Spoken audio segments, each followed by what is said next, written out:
ఈ వీడియోను మీకు సమర్పిస్తున్న వారు శుభమస్తు షాపింగ్ మాల్. ఒక్క ఖడ్గం చరిత్రను మార్చగలదా? సామ్రాజ్యాలను వడికించగలదా? ఒక యువకుడి చేతిలో ఆయుధం లక్షల హృదయాల్లో ధైర్యంగా ఎలా మారింది?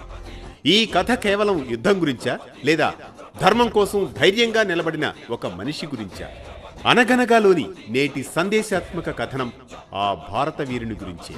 అదే కత్తి కాదు కర్తవ్య ఘోష, భవానీ ఖడ్గ ఆశీర్వాదం, శివాజీ స్వరాజ్య ప్రమాణం. ఛత్రపతి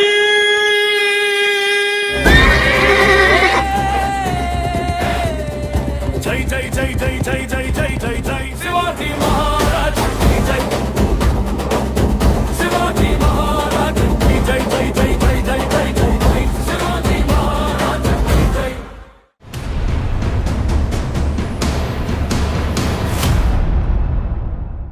అనగనగా అనేంత పురాతనమైంది కాదు ఈ కథనం. ఈ కలియుగంలోనే జరిగిన వీరుని కథనం. భారత భూమి దక్షిణ పశ్చిమ అరణ్యాల మధ్య, సహ్యాద్రి కొండల మధ్య ధర్మం కోసం తపించిన ఒక బాలుడి కథే ఇది. పేరు శివాజీ. భారతదేశ చరిత్రలో సువర్ణాక్షరాలతో లిఖించబడిన మహావీరుల్లో ఛత్రపతి శివాజీ మహారాజుది ఓ విశిష్ట స్థానం. ఆయన పేరు వినగానే సమాజం గర్వంతో ఉప్పొంగిపోతుంది. చిన్న వయస్సులోనే మొఘలుల దాడుల వల్ల సనాతన ధర్మం ప్రమాదంలో ఉందని గ్రహించిన శివాజీ అందరూ చేతులెత్తేసిన వేళ మండే నిప్పు కణికలా ఎదిరించాడు. అపూర్వ ధైర్యం, వ్యూహ చాతుర్యంతో మొఘల్ పాలకులను ఎదుర్కొని అనేక యుద్ధాల్లో విజయం సాధించాడు. స్వరాజ్య స్థాపనతో ధర్మ రక్షణకు దారి చూపిన వీరుడిగా హిందూ మతాన్ని కాపాడిన ఘనత శివాజీ మహారాజుకే దక్కుతుందని చెప్పడం ఎలాంటి అతిశయోక్తి కాదు. ఛత్రపతి ఛత్రపతి ఛత్రపతి జై ఛత్రపతి శివాజీ మహారాజ్ జై జై జై జై జై జై జై జై.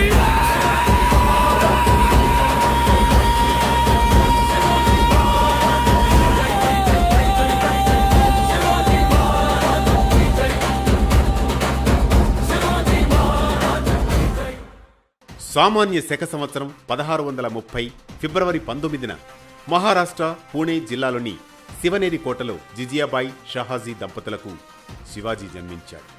పూర్వంలో పుట్టిన పిల్లలు మరణించడంతో జిజియాబాయి శివపార్వతులను ఆరాధించగా శివాజీ క్షేమంగా పుట్టాడు. అందుకే శివాజీ అనే పేరు పెట్టారు.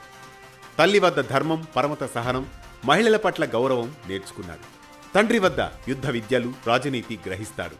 ఓటములను అధ్యయనం చేస్తూ సరికొత్త యుద్ధ తంత్రాలను అవలంబిస్తాడు శివాజీ. చిన్ననాటి నుంచే సమాజం పట్ల, రాజ్యం పట్ల ఎంతో చైతన్యవంతంగా ఉండేవాడు శివాజీ. ఈ నేల నా తల్లి, ఈ మట్టి నా ధర్మం, దీనిపై పరాయి పాలన ఎందుకు? ఆ ప్రశ్నే అతని ఆయుధమైంది, ఆ ఆలోచనే అతని ఖడ్గమైంది. కానీ కాలానికి తెలుసు, ఆ ప్రశ్నకు సమాధానం ఇవ్వాలంటే ఒక దైవశక్తి కావాలి అని. అదే రోజు భవానీదేవి సన్నిధిలో యువ శివాజీ తపస్సులో నిమగ్నమయ్యాడు. అమ్మా, నాకు రాజ్యం కావాలని లేదు, న్యాయం కావాలి. అధికారం కావాలని లేదు, అధర్మం అంతం కావాలి. అప్పుడే అరణ్యం కంపించింది, దీపాలు వెలిగాయి, భవానీ ప్రత్యక్షమైంది. శివ, ఈ కత్తి ఆయుధం కాదు, ఇది ధర్మ బాధ్యత. ఇది నీ చేతిలో ఉంటే అన్యాయం వణుకుతుంది అంటూ మెరిసే ఖడ్గాన్ని అందిస్తుంది భవానీ. అదే భవానీ ఖడ్గం. ఈ ఖడ్గం నీ శక్తికి మూలం కాదు, నీ శీలమే దీనికి శక్తి అవుతుంది అని దీవిస్తుంది భవానీ. ఆ రోజు నుంచే శివాజీ చేతిలో కత్తి కాదు, స్వరాజ్య సంకల్పం మెరిసింది. మొఘల్ కోటలపై భయపు నీడ పడింది. అతను ఒక్కడే, కాని అతని కత్తి వెనుక ఒక దేవత నిలబడి ఉందనే భావన. యుద్ధాల్లో విజయం ఖడ్గం వల్ల రాలేదు, ఖడ్గానికి న్యాయం చేసే చేతి వల్ల వచ్చింది. కొందరు మంత్రులు సలహాలిచ్చారు, మహారాజా జాగ్రత్త అవసరం అని. ఆ సమయంలో శివాజీ సమాధానం ఇదే: మంత్రులారా వినండి, జాగ్రత్త నా మెదడులో ఉంది. భవానీ ఆశీస్సులు నా చేతిలో ఉన్నాయి. కోటలు కూలాయి, ప్రజల గుండెలు లేచాయి. హైందవ స్వరాజ్యం ఒక రాజ్యంగా కాదు, ఒక భావంగా పుట్టింది.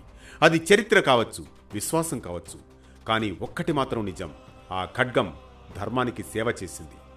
ఇది కత్తి కాదు కర్తవ్య ఘోష, భవానీ ఖడ్గ ఆశీర్వాదం, శివాజీ స్వరాజ్య ప్రమాణం.